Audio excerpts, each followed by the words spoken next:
The recording of this episode happened on Wednesday, December 18th, 2024. All news and information are up to date in terms of recording.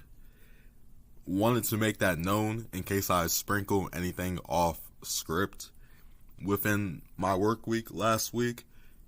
Besides the point, welcome back to the RPN cast, hosted by me, Tyreese Smith. This current week looks a lot different as I'm off, taking some time to myself, but I will discuss last week's action of high school basketball, of the games I went to, but doing an analysis on the reigning 6A champs, Central York boys basketball, in their current form, out to an early start, haven't took their foot off the pedal.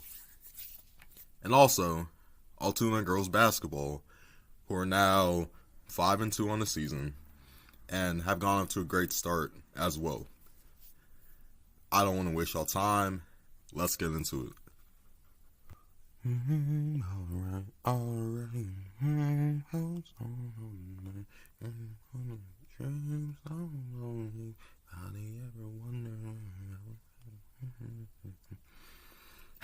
Sorry.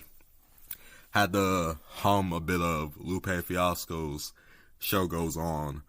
I was ironically watching the CY season documentary that my guy Cade Burdette put out this past fall. If you don't know Cade's work, he does a lot of amazing work with video and connecting with a lot of student athletes across the state. He has recorded a whole bunch of sports between football, basketball, lacrosse, you can name it pretty much, but again, a real stand-up dude, and he's also a fellow Duke fan as well. So shout out to my guy Cade for also providing me content within this video as well and towards the episode. But talking a bit more about Central York and what they've done most recently. Looking back at last season, they were state champions. Bottom line, 29-3 record.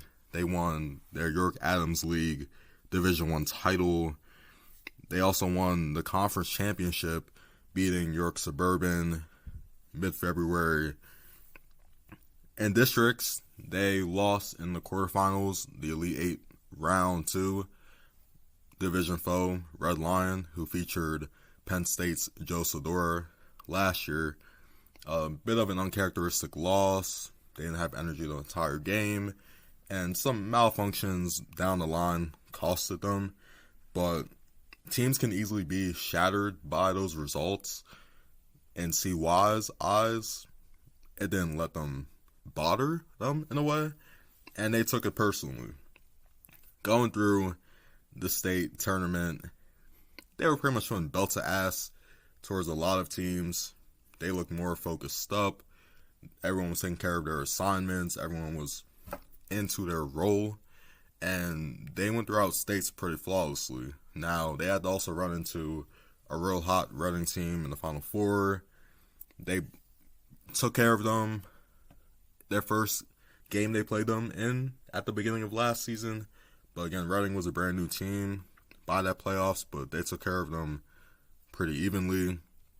And then they eventually knocked off Parkland in the state championship, guided by Dayton's Nick Koval and Zaire Smeltz to win their first state championship in program history. Even with CY, they didn't lose a lot. Like, you could recognize their team this year, early on, you can recognize it as pretty much about 85 to 90% of who was there last year. The real notable loss was Greg Gittinger. Greg, who's now at Loyola, freshman, was CY's all-time leading scorer in program history, around 18 points per game throughout his career. He was most recently 2024 Mr. PIAA basketball, has all-state honors his last 2 years. Last year was first team, junior season was second team, and has had numerous all-conference bids and was a YAI AA Player of the Year. And Brooklyn Nace, who is the CY football's quarterback, is also not here this season. But even looking towards Central York and who they returned back, you would recognize a lot of these names as stated before. But Ben Natal, 1,000-point scorer, currently a senior, has offers from Loyola and Colgate. He's one of those guards who, in my eyes, not even just a guard, but as a player in general, I've never seen him show emotion. Like, when you've seen that meme across social media, that chill guy, that reminds me of Ben Natal. You know what I'm saying? Like, I've never seen him get too overhyped over a bucket or trash talking throughout a game. Like, Natal's so chill. Even when you interview him, it's like, I'm like, dang, bro, like smile, like get mad after someone pisses you off on the court. But no, I mean, he's just a chill dude, and I've heard nothing but great reviews about Natal as a player, and again, as a young man that he is. And he's back leading the show. But you also have Ben Rill. He's a big man, around 6'7", 6'8", has offers from Clarion and the PSAC and Georgian Court out in Jersey. He's a bit of a stretch where he can knock down the tray ball, post you up down low, finish, get out on the break. Definitely one of those guys who, if he was a little bit shorter, you could see him being more of a guard. But he has so much of a guard-like game as a big and has that versatility to him. Both Ben Rill and Natal also played with the York Ballers this past summer as well when they won on the Made Hoop circuit. Adding in Ryan Brown Jr., y'all probably know him from his dad, Dew Jones, running Sports Shooting Stars down in York County. They broadcast a lot of names. They're all throughout social media, but they've shown love to a lot of athletes within the county and even beyond when they go to some non-conference games. They've done a great job of being presentable and being in attendance towards places. But Ryan Brown is a player. He also has played with my guy Cole Turn and Sideline Cancer in the same age group, but knockdown shooter, loves to defend 94 feet. He's now filling out, again, body-wise, and being able, he put on a lot more muscle from what I've seen, and is trying to make his game more versatile.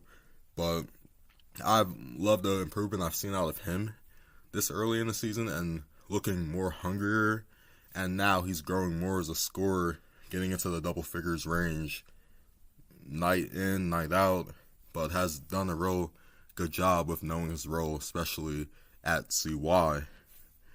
Some other guys, RJ Jackson, Byron Pinkney, he's going to Albright College, he's a senior. He played off the bench last year, but now, again, with Greg gone, he has more of an expanded role where he's playing on both sides of the ball. He's starting, shooting a lot more threes now, defending. Pretty athletic kid, but congrats to him and his family for committing to Albright. The next thing you have JoJo Woodard.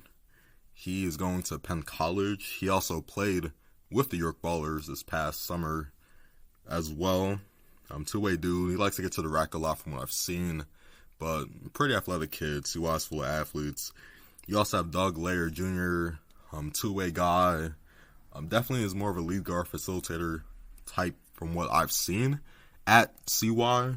But, again, he's another option as CY is just loaded with, again, people who can shoot, defend, have lead guard responsibilities, and have a numerous way to attack the opposing team. Also add in news that came in most recently of Saxon Sochanich being back. I believe his nickname is Seatbelt Saxton. Hopefully I'm saying that right, Seatbelt Saxton. I sound like old, and I'm only 23. But Saxton is back as well. He was supposed to enroll at UConn this past spring, but UConn filled out their spring bowl scholarship, so again, he's now staying at school the full time and returns back to the program. But he's a full-time football guy, but on the basketball court, a real defensive-minded dude, plays in low post, not much of a big, but just more of an athlete, and he has size, so he'll do whatever Jeff Hoke says, but he takes pride in defense and just being an extra body. So adding Saxton, that helps CY even more, right? Even in their game against York High that I attended last Tuesday, December 10th, when I was at William Penn High School, pulled up here, it was a new look for me. As Penn Live, we covered more so of the Mid-Penn Conference, but being at William Penn and being there for game days before in the past when I was in high school watching friends who've played on the team or seeing it from, again, Cade Visuals videos, it's a great atmosphere, right? There's people always in the stands. It's pretty loud, even just warming up, to people and spectators getting into it. But it was definitely a game that was CY's season opener, but York High had something on their chest that they wanted to prove, especially under new leadership with my guy Kerry Glover being there. But CY pressed out the door, got out to an 8-2 run before York High called a timeout, then went up 14-8. Eventually, they ended off the first quarter 24-19. As the game went on, York High brought it within close. It was 33-31 at one point in the second quarter, and that's because they had guys like Tyreese Smith, Josiah Romero, and Brandon DeShields carrying the load on offense. They had some were getting the through ball going or just attacking CY's pressure. Eventually, by halftime, CY had a 47-37 lead. After that, it was all central from there. A lot of people got involved. Byron Pinkney had a great game. Finished with 21 points, 7 rebounds. Ryan Brown Jr. was all over the place. Had 18 on offense. And also had around 5 to 7 steals on defense. Ben Natal didn't get active much until later, finishing out with 13 points and around 5 assists. And Ben Rill had 15 as well. But it was much more so those games of Byron and Ryan Brown having more of the hot hand, and they worked through that hot hand, and they let up 60 on York High and allowed them that many points. But again, first game, stuff is going to happen, but a W is a W, and they moved on. Even looking at their early start, 3-0 in the season, they've put up around 81.3 points per game. Also taking on victories, beating Spring Grove 79-48 last Friday and 81-54 against Redline on Tuesday. This CY team, I believe they can make another deep run as long as they stick to the script. And what they say is, if it ain't broke, keep doing it. Right? They have the pieces, they have the coaching. Gary Sutton is also on the sideline too as an assistant coach from High School Sports Live. But Jeff Hoke has done a great job at CY. And Hoke was even doing this at McDevitt, seeing his teams from 10 years ago. My guy Dylan Hudson-Emery, who was an assistant at Central York, he had him as a coach at Bishop McDevitt. And guys like, again, Justin MacArthur, Dante Vaughn, Malik Gantz, who I worked out with a couple times when I was in high school. You know, Hoke has always won wherever he has gone, but Central York, he's done a phenomenal job at. And, you know, I wish the best to CY throughout the year. They have a pretty tough schedule coming up, But, I have faith in those guys, and I just hope all the best to them. But now, I will go back into Mid-Penn territory and talk a bit about the ladies out west with Altoona High School. Now, getting back to full familiarity, let's talk Altoona girls basketball. Last season, 20-5 record. They were also the District 6 6A champions, beating State College. They tied with Central Dauphin within the Mid-Penn Commonwealth Division, but CD eventually beat them out to head into the Mid-Penn tournament. Head coach Randy Gumbalungi does a great job with the Rams over there, and in recent times, CD and Altoona have just clashed with each other to see who eventually moves on to that week within February. But just as much as Central York, the Mountain Lions returned everybody back. The only notable loss was Jaden Krull, was a senior last year, was the Lions center, even though she was only 5'8", but real athletic young lady. No matter what Chris Flegel asked her to do, she did it. Even if she only had 6 points, she would go and get hella rebounds. If she knocked down a couple of trays in the game, she did what she was confident in doing. But most recently in her senior season was a Mid-Penn All-Conference selection, was on Penn Live's 2024 All-Defensive Team, and now is a student at Penn State University in the Smill College of Business, aiming to get her business degree. But talking about some returnees who back in the program, Zaylin Nguyen Moore, a 2026 guard, current junior. She's first 2 seasons was a 2-time Penn Live All-Defensive Team selection. A two-way player, takes more pride in defense and being a lead guard.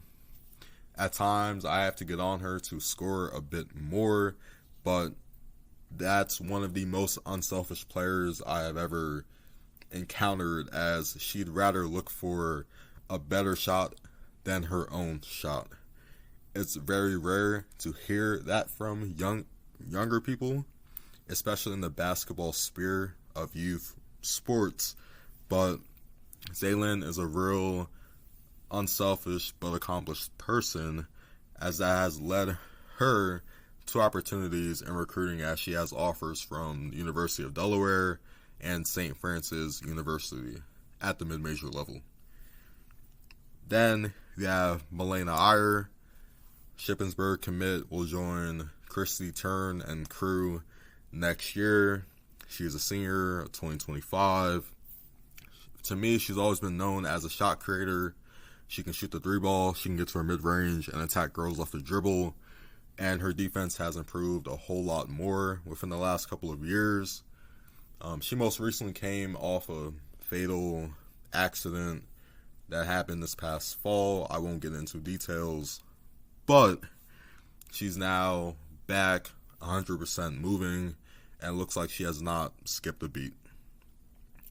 Then you have Lainey Wilt, another senior, 2025. Her and Milena are both 4-year players. They've come up through this basketball life together. Also playing both on with Sideline Cancer in Select 40. But Lainey is heading to the Uville next year. I believe that's within the Buffalo, Niagara area metro. But another all-conference guard. She's a bit undersized at between 5'3", 5'4", but has always took on lead guard responsibilities, can shoot it, and has gotten a bit more creative with her game after a while and taking on responsibilities no matter what she's asked to do. But I've seen a lot of growth from all 3 guards within Zaylin and the 2 seniors, Milena and Lainey.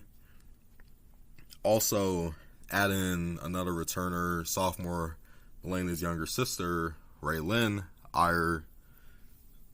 Straight up shooter, knocks down shots, does what she's supposed to do. She's still growing within her game, but at an early point and already seeing and getting a championship feel for things. Raylan's coming along nicely as well. There's also a newbie within the Mid-Penn Spear, and also someone the state is going to hear about soon, and that is Brianna Hudson. So Brianna Hudson is a 5'10", I would say athlete in this case. She's more of a wing from what I've seen, but at the high school level has played a power forward, a 4 for her team, as Altoona's not very big. But Brianna Hudson, she's a freshman, new, but one of the most athletic girls I've seen recently. And even seeing the Lions play CD East last week, she was just flying all over the court, getting steals, getting blocks, and finished out the game. Let me pull it up here.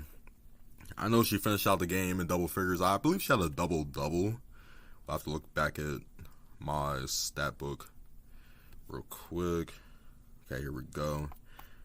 Yeah, she finished with a nice double-double last week against CDs as well. And I know CDs isn't a great program by any means, but when you see a player for the first time and they live up to the hype, it's real nice, you know. But again, Altoona is relying a lot off the starting five of Milena, Zay, Lainey, Raylan, and Brianna. But Chris Flegel runs a real well-rounded system. They play very great, even for a small ball team, of swinging the ball around, being feisty on defense, and having to just play, again, high IQ level basketball.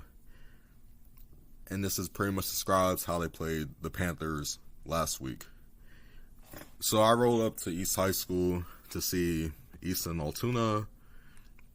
I wanted to see the backcourt at CD East of Samira Mamadou and Mia Walker face off against a real loaded small ball team in Altoona. Excuse me. But at first, it started off kind of slow. Altoona had a 4-0 lead, turned East over a couple times, and that expanded to 12-2 midway through the first quarter. East was able to bring it in close down the line, but again, the two seniors, Lainey and Milena, took control and managed to put East ahead 17-13 in the first quarter. The second quarter, Altoona started to break away a bit as Brianna went on a very monstrous second quarter of being on both sides of the ball, and Zaylin was helping as well with the role that she was put into of being a facilitator while also getting her buckets and playing defense per usual as well. But after that, in the second half, it was pretty much Altoona the whole way. Brianna led the game with 15 points and 12 rebounds, adding in 5 steals, 3 blocks. Milena had 15. Lainey had 12. Zay, 7 points, 11 rebounds, a couple of assists. You cannot leave her assist out. She will get mad. And Altoona cruised to a 64-41 victory. Altoona also had a weird week, as it was their rivalry week out west, where they beat up on Hollidaysburg pretty badly. Now, Hollidaysburg and them always trade shots back and forth. The schools don't like each other, for those who don't know. But this year, they got them pretty bad on a Monday and defeated them. But State College on Wednesday, which is the conference divisional rival, they lost to them by 3 points. Now, when I've seen that score the next day, I was a bit surprised myself that State was able to pull it off. I know they have the Wilson twins who do everything for them, but Altoona was a bit in their feelings. They didn't play the expectations, and they regrouped themselves last Friday when I went to see the East game. But now, sitting at 5-2, I believe they're in a great position to go into break and then the second half of the season focused and just continuing to do what they do. And it won't get any easier. I mean, they will have Central Dauphin coming up soon enough. And Central Dauphin's off to a real great start as well. I believe they're undefeated. But again, Olivia Green has taken over as their main option. And they're still really balanced. You know, they're going to have girls who play defense, some who score on different nights. But CD is one of those consistent teams that love to punch it in the post. No matter how developed or new someone is in the post, Randy is old school and will dump it in the post for somebody to go to work. It's how they've always operated, and it's hard guarding in the post when you have a big who can manage, right? But again, within the Commonwealth Division, I had Altoona as my pick, but this can very well be a two-way race between Altoona and Central Dauphin. So I can't wait to see how that race will come about. I might be right, or I might eat my words. Besides the point, two great programs. This has been within the last 3 seasons, I believe. And now I'm excited for the future within the season. That's been a lot of great ball so far. But yeah, Central York and Altoona, keep doing what you are doing. I see it all. I see it from the outside. But best of luck throughout the season. And I hope I can catch y'all another time as well. So yeah, that was a bit of my work week last week and attempting to give y'all a visualization of how things went. But to keep up on all things RPN Cast, episodes will be available on Spotify and YouTube. To follow the RPN Factory, my Instagram is my RPN Life, Twitter/X at RaceJawn, Race JAWN, say it correctly. And also my site, as I'm always dropping content here and there. There will be other sports getting involved too, soonly enough. So again, be on the lookout. But thank you guys for tuning in and all the support. Even seeing messages pop up or in-person work, it's been a great feeling knowing that I'm getting the hang of this and people are now tuning in the more consistent I drop, and just all the details that I'm putting into it. You know, I appreciate all the love, the support, and yeah, I mean, being a one-man show, it's not easy, but I'm trying out here. I feel like that's all that matters. But best believe I will have more stuff down the road, and yeah, just best of luck to all teams, and I'll get more into the Mid-Penn coverage next week. But I appreciate all of you. Thank you.